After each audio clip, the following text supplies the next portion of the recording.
Infeliz es aquel a quien su etapa infantil solo le trae recuerdos de miedo y tristeza. Desgraciado el que vuelve su vista hacia las horas solitarias pasadas en vastos y sombríos ambientes de pardos cortinajes e hileras alucinantes de libros antiguos, o hacia las horrendas vigilias a la sombra de ciclopios y estrambóticos árboles repletos de enredaderas que agitan en silencio por las alturas sus retorcidas ramas. Esto es lo que los dioses me destinaron, a mí, el aturdido, el frustrado, el improductivo, el insolvente. Sin embargo, me siento raramente satisfecho y me agarro con cierta desesperación a esos decadentes recuerdos cada vez que mi mente me amenaza con ir más allá, hacia el otro. Desconozco el lugar donde nací, salvo que el castillo era incomparablemente horroroso, todo lleno de pasadizos oscuros y con techos altos y planos, donde la mirada solo podía encontrar telarañas y sombras.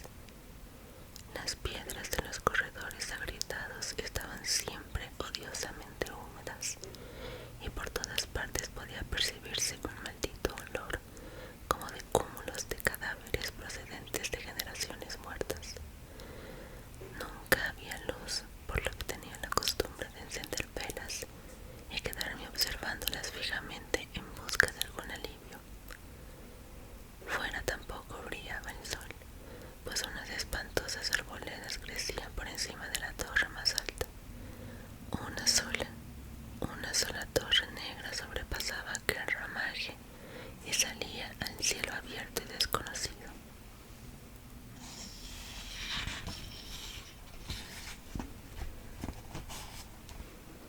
Pero estaba casi en ruinas y solo se podía acceder a ella a través de un escarpado muro casi imposible de escalar.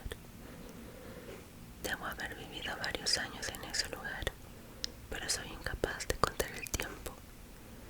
Algún ser debió atender a mis necesidades, pero no puedo recordar a persona alguna excepto a mí mismo, ni ninguna cosa con vida, excepto las ratas, los murciélagos y las arañas, todos silenciosos.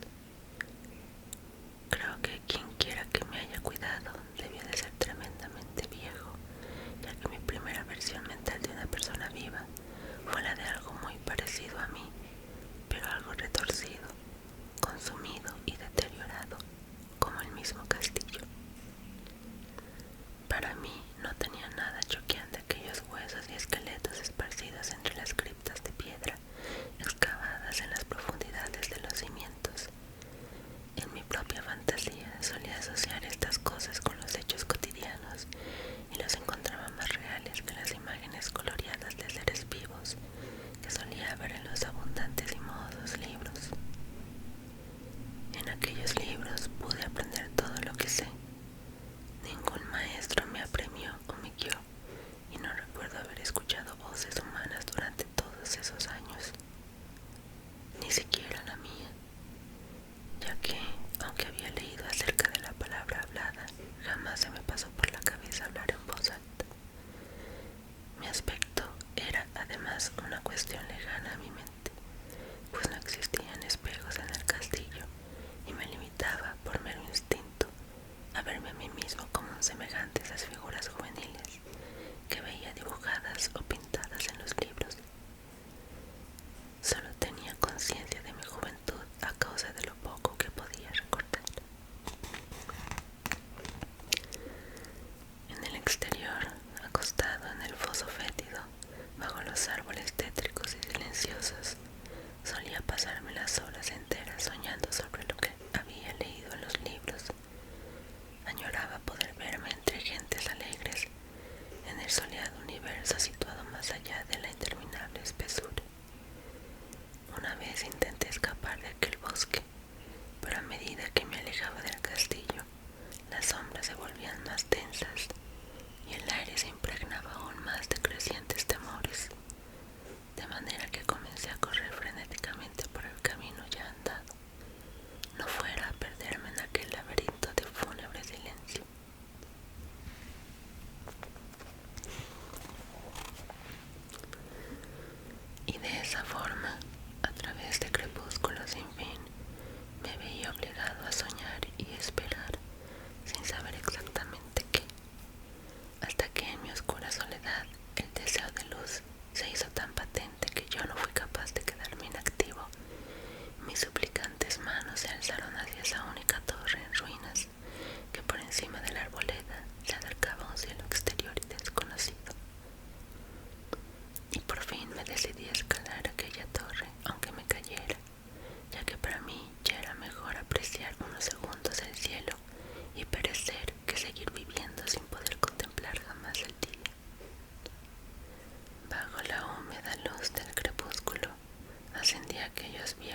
peldaños de piedra hasta llegar a un nivel en el que se interrumpían, y de allí en adelante, trepando por pequeñas hendiduras en las que apenas entraba un pie, continué mi peligrosa ascensión.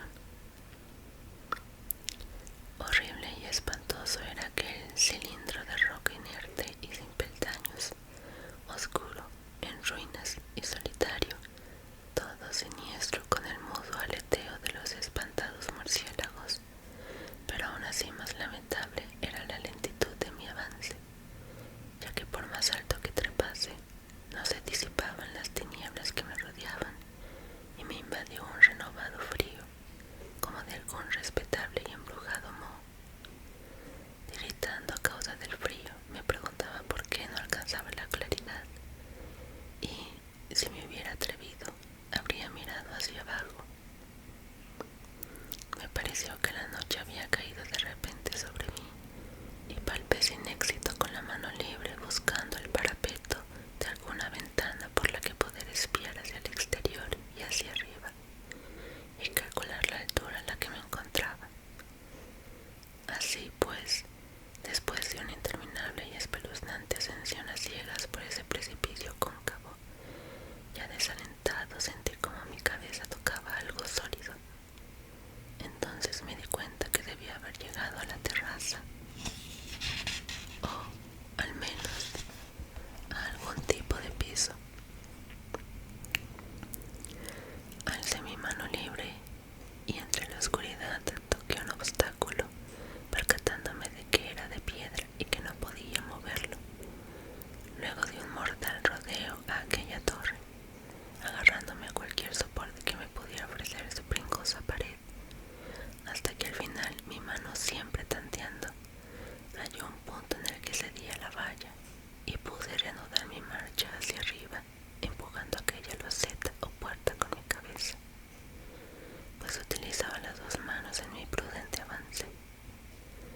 Arriba no había luz alguna, y a medida que mis manos ascendían más y más alto, supe que, por el momento, mi subida había concluido, ya que aquella puerta daba un resquicio que llevaba a una superficie de piedra plana, de una mayor circunferencia que la de la torre inferior, y que era sin duda el suelo de algún elevado y extenso recinto de observación. Me deslicé con sigilo por aquella cámara intentando que la pesada losa no volviera a su lugar, pero no tuve éxito en mi intento, y mientras yacía exhausto sobre el suelo de piedra, oí el impresionante eco de su caída, pero aún así conservé la esperanza de poder volver a levantarla cuando me fuese oportuno. Creyendo que me encontraba ya a una altura importante por encima de las odiadas ramas del bosque, me incorporé con mucho esfuerzo y palpé las paredes buscando alguna ventana que me permitiese contemplar por primera vez el cielo, la luna y las estrellas sobre las que tanto había leído. Pero ambas manos me decepcionaron, pues todo lo que encontré fueron extensas estanterías de mármol, cubiertas de odiosas cajas alargadas de unas dimensiones inquietantes. Cuanto más reflexionaba, más me preguntaba qué extraños secretos podía guardar aquel alto lugar construido a tan grande distancia del castillo inferior. De repente e inesperadamente, mis manos tocaron el marco de una puerta del que colgaba una plancha de piedra de rugosa superficie a causa de las raras incisiones que la cubrían. Aquella puerta estaba cerrada, pero haciendo un esfuerzo supremo, pude superar todos los obstáculos y la logré abrir hacia adentro. Una vez hecho todo esto, me invadió el éxtasis más puro jamás conocido. A través de una verja de hierro decorada, y en uno de los extremos de una corta escalera de piedra que ascendía desde aquella puerta recién descubierta, y brillando plácidamente con todo su esplendor, se encontraba la luna llena, que nunca había visto antes, salvo en mis sueños y en unas peregrinas visiones que nunca me atreví a llamar recuerdos.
cruzar a nado un rápido río en el que unos restos agrietados y mohosos hablaban de cierto puente que mucho tiempo atrás había desaparecido.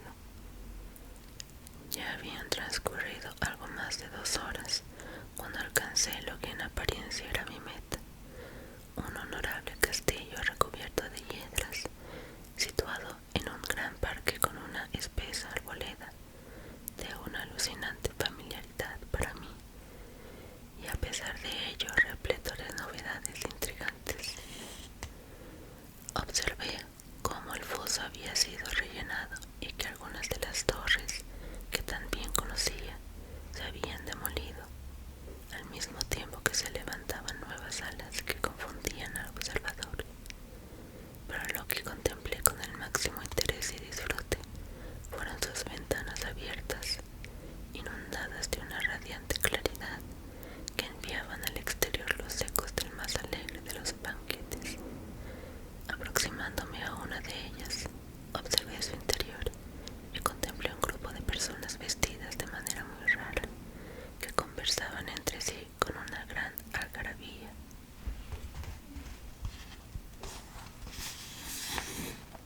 Como nunca había oído voz humana alguna, no podía adivinar lo que decían.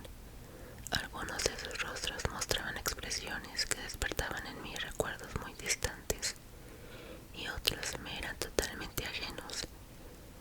Salté por aquella ventana y entré en la habitación, iluminada brillantemente, a la vez que mi mente pasaba del único momento de ilusión a la más oscura de las desesperanzas.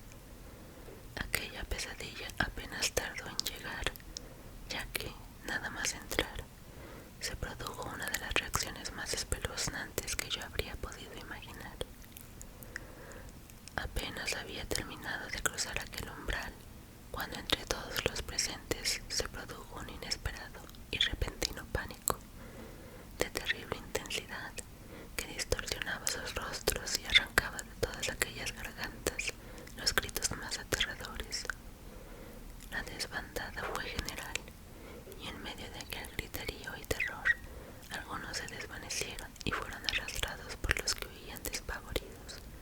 Muchos se tapaban los ojos con las manos y corrían a ciegas, llevándose por delante todo lo que encontraban a su paso, derribando muebles y golpeándose contra las paredes en un desesperado intento de llegar a alguna de las múltiples puertas.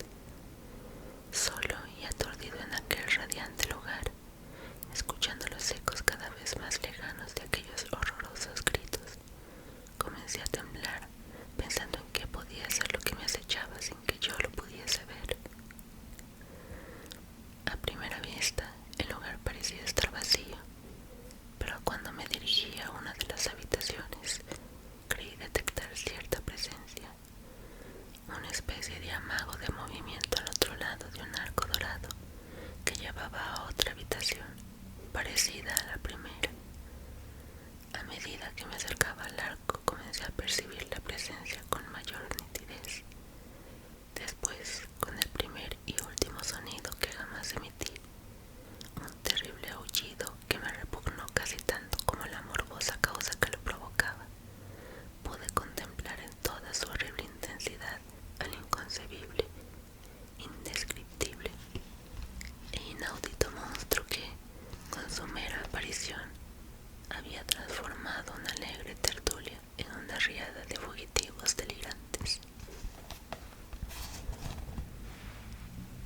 Ni siquiera puedo decir a qué se parecía, pues era una especie de combinación de todo lo que considero impuro, aterrador, indeseado, anormal y abominable.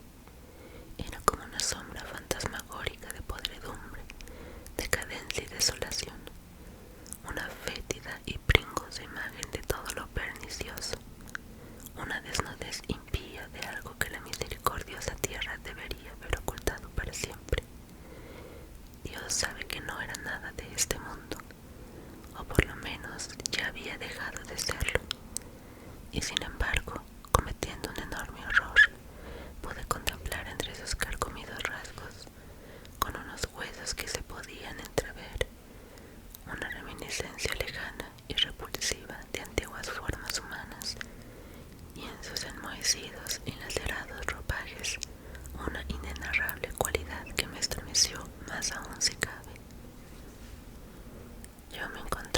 casi paralizado, pero no tanto como para impedir un débil esfuerzo para intentar salvarme.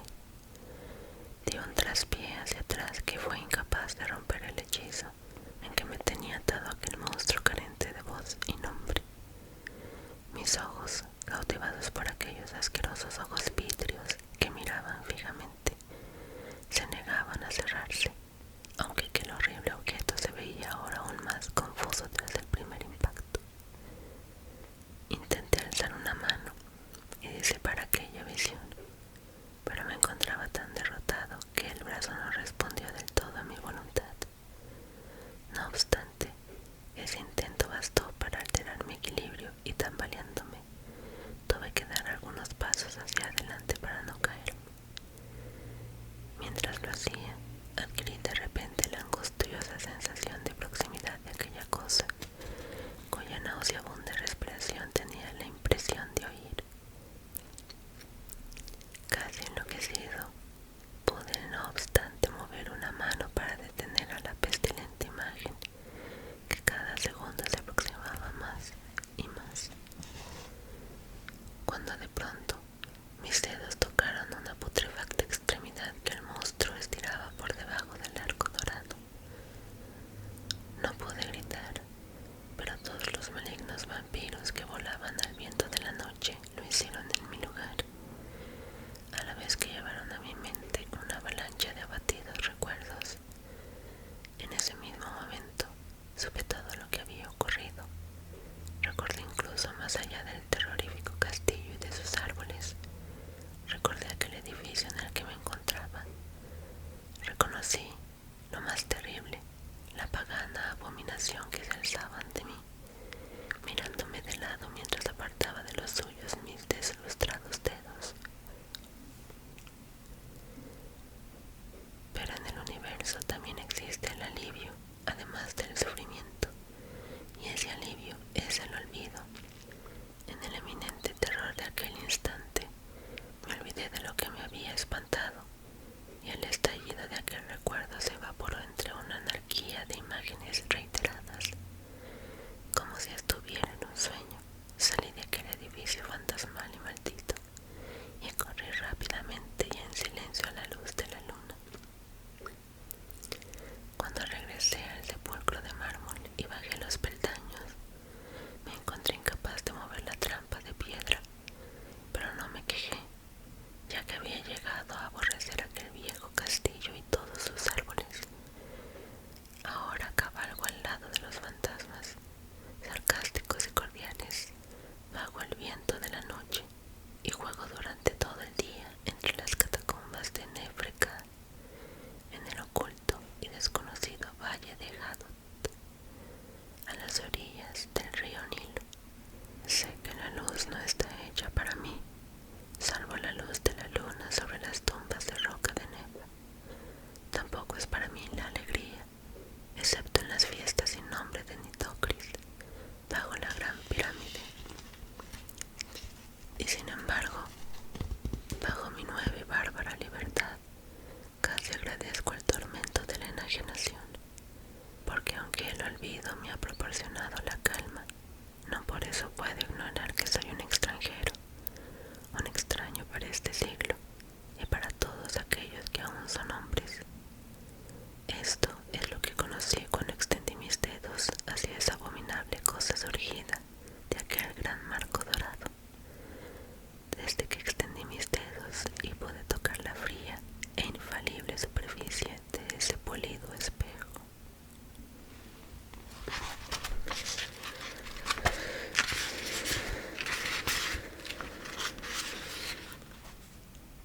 La resucitada de Emilia Pardo Bazán.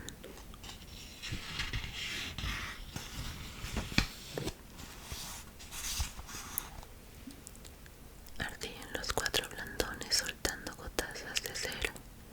Un murciélago descolgándose de la bóveda empezaba a describir torpes curvas en el aire. Una forma negruzca, breve, se deslizó al ras de las losas y trepó con sombría cautela por un pliegue del paño mortuorio. En el mismo instante abrió los ojos Dorotea de Guevara, yacente en el sabía que no estaba muerta, pero un velo de plomo, un candado de bronce le impedían ver y hablar. Oía, eso sí, y percibía, como se percibe entre sueños, lo que con ella hicieron al lavarla y amortajarla. Escuchó los gemidos de su esposo y sintió lágrimas de sus hijos en sus mejillas blancas y yertas. Y ahora, en la soledad de la iglesia cerrada, recobraba el sentido y le sobrecogía mayor espanto. No era pesadilla, sino realidad. Allí el féretro, allí los críos, y ella misma envuelta en un blanco sudario, al pecho el escapulario de la Merced. Incorporada ya, la alegría de existir se sobrepuso a todo. Vivía. Qué bueno es vivir, revivir, no caer en el pozo oscuro. En vez de ser bajada al amanecer, en hombros de criados a la cripta, volvería a su dulce hogar y oiría el clamoreo regocijado de los que la amaban y ahora la lloraban sin consuelo. La idea deliciosa de la dicha que iba a llevar a la casa hizo latir su corazón. Todavía debilitado por el síncope, sacó las piernas del ataúd, brincó al suelo y con la rapidez suprema de los momentos críticos combinó su plan. Llamar, pedir auxilio a tales horas sería inútil, y de esperar al amanecer en la iglesia solitaria no era capaz. En la penumbra de la nave creía que asomaban caras fisgonas de espectros y sonaban dolientes quejumbres de ánimas en pena. Tenía otro recurso: salir por la capilla del Cristo. Era suya, pertenecía a su familia en patronato. Dorotea alumbraba perpetuamente con rica lámpara de plata a la santa imagen de Nuestro Señor de la Penitencia. Bajo la capilla se cobijaba la cripta, enterramiento de los Guevara Benavides. La alta reja se columbraba a la izquierda, afiligranada, tocada a trechos de oro rojizo, rancio. Dorotea elevó desde su alma una deprecación fervorosa al Cristo. Señor, que encontrase puestas las llaves, y las palpó. Allí colgaban las tres: el manojo, la de la propia verja, la de la cripta, a la cual se descendía por un caracol dentro del muro, y la tercera llave, que abría la portazuela oculta entre las tallas del retablo, y daba a estrecha calleja, donde erguía su fachada infanzona el caserón de Guevara, flaqueado de torreones. Por la puerta excusada entraban los Guevara a oír misa en su capilla sin cruzar la nave. Dorotea abrió, empujó. Estaba fuera de la iglesia, estaba libre. 10 pasos hasta su morada. El palacio se alzaba silencioso, grave como un enigma. Dorotea cogió el altavón, trémula, cual si fuese una mendiga que pide hospitalidad en una hora de desamparo. Esta casa es mi casa, en efecto, pensó, al secundar al altabonazo firme. Al tercero se oyó ruido dentro de la vivienda muda y solemne, envuelta en su recogimiento como en larga faldamenta de luto, y resonó la voz de Pedralbar, el escudero, que refunfuñaba: ¿Quién llama a estas horas, que comido lo vea yo de perros? Abre, Pedralbar, por tu vida, soy tu señora, soy doña Dorotea de Guevara, abre presto. Váyase en hora mala el borracho, si salgo a fe que no ensarto. Soy doña Dorotea, abre, no me conoces en el habla.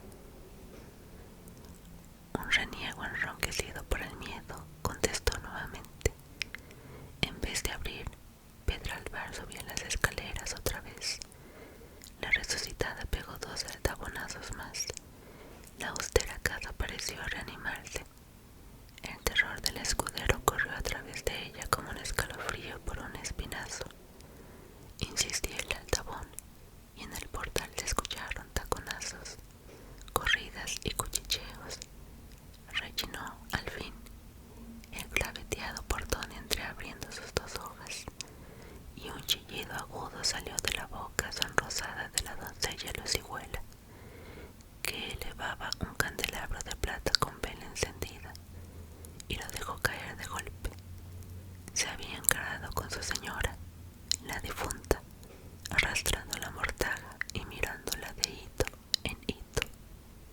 Pasado algún tiempo, recordaba Dorotea, ya vestida de acuchillado terciopelo genovés, trenzada la crencha con perlas y sentada en un sillón de almohadones al pie del ventanal, que también Enrique de Guevara, su esposo, chilló al reconocerla. Chilló y retrocedió. No era de gozo el chillido, sino de espanto. De espanto, sí. La resucitada no lo podía dudar, pues acaso sus hijos, doña Clara, de 11 años, y don Félix, de 9, no habían llorado de puro susto cuando vieron a su madre que retornaba de la sepultura, y con llanto más afligido, más congojoso que el derramado al punto en que se la llevaban. Ella creía ser recibida entre exclamaciones de intensa felicidad. Cierto que días después se celebró una función solemnísima en acción de gracias. Cierto que se dio un fastuoso convite a los parientes y allegados. Cierto, en suma, que los Guevara hicieron cuanto cabe hacer para demostrar satisfacción por el singular e impensado suceso que les devolvía a la esposa y a la madre. Pero doña Dorotea, apoyado el codo en la repisa del ventanal y la mejilla en la mano, pensaba en otras cosas.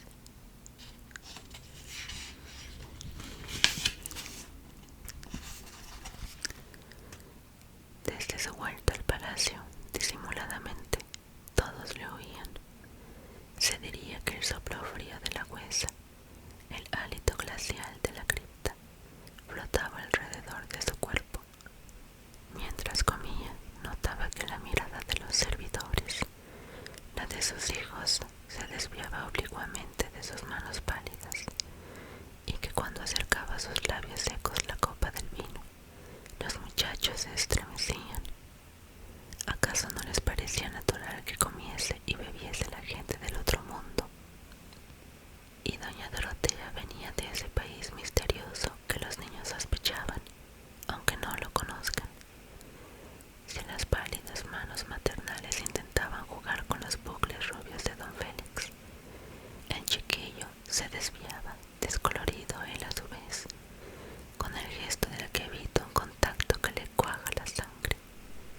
Y a la hora medrosa del anochecer, cuando parecen oscilar las largas figuras de la tapicería, si Dorotea se cruzaba con doña Clara en el comedor del patio, la criatura, despavorida, huía al modo con que se huye de una maldita aparición. Por su parte, el esposo, guardando a Dorotea tanto respeto y reverencia que ponía maravilla, no había vuelto a rodearle el fuerte brazo a la cintura. En vano la resucitada tocaba de arrebol sus mejillas, mezclaba a sus trenzas cintas y aljófares, y vertía sobre su corpiño vómitos de esencia de oriente. A la trasluz del colorete se transparentaba la amarillez seria. Alrededor del rostro persistía la forma de la toca funeral, y entre los perfumes sobresalía el vaho húmedo de los panteones. Hubo un momento en que la resucitada hizo a su esposo lícita caricia. Quería saber si sería rechazada.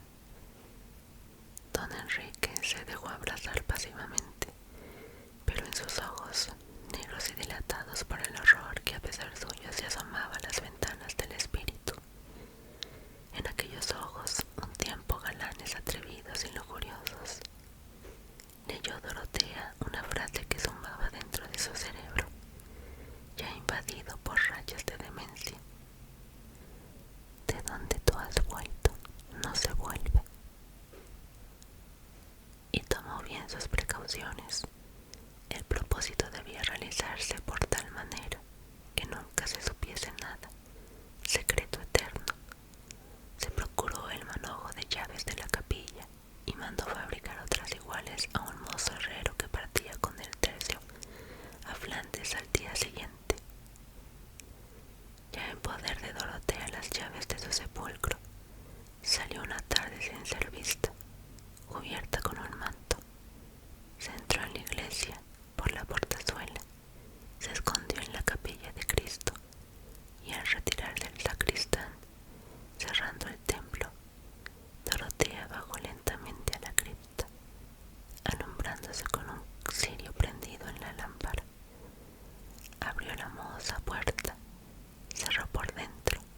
se te